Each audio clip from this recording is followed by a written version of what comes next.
ইসলামী আন্দোলন বাংলাদেশ নিয়ে একটা ভুল তথ্য ছড়ানো হচ্ছে। তারা নাকি বাংলাদেশের নাম পরিবর্তন করতে চায়।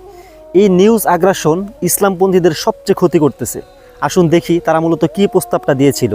তারা চেয়েছে গণপ্রজাতন্ত্র পরিবর্তন বিষয় বাংলাদেশ হওয়া উচিত peoples welfare state of Bangladesh তথা বাংলাদেশ জনকল্যাণ রাষ্ট্র। এই জনকল্যাণ রাষ্ট্র বিশ্বের অনেক উন্নত দেশে দেখা যায়, যেমন স্ক্যান্ডিনেভিয়ান দেশগুলো সুইডেন, নরওয়ে, ডেনমার্ক, ফিনল্যান্ড, পশ্চিম ইউরোপের দেশগুলো জার্মানি, ফ্রান্স, নেদারল্যান্ডস, যুক্তরাজ্য, কানাডা, অস্ট্রেলিয়া, নিউজিল্যান্ড, জাপান আংশিকভাবে। অথচ তাদের এই সুন্দর প্রস্তাবনাটি ভিন্ন খাতে নিয়ে গোলমাল পাকানোর চেষ্টা হচ্ছে। ইসলামী আন্দোলন বাংলাদেশ নিয়ে একটা ভুল তথ্য ছড়ানো হচ্ছে। তারা নাকি বাংলাদেশের নাম পরিবর্তন করতে চায়। এই নিউজ আগ্রাসন ইসলামপন্থীদের সবচেয়ে ক্ষতি করতেছে। আসুন দেখি তারা মূলত কী প্রস্তাবটা দিয়েছিল। তারা চেয়েছে গণপ্রজাতন্ত্র পরিবর্তন বিষয় বাংলাদেশ হওয়া উচিত peoples welfare state of Bangladesh তথা বাংলাদেশ জনকল্যাণ রাষ্ট্র।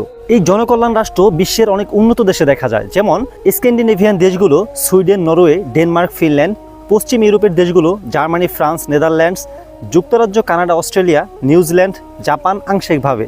অথচ তাদের এই সুন্দর প্রস্তাবনাটি ভিন্ন খাতে নিয়ে গোলমাল পাকানোর চেষ্টা হচ্ছে।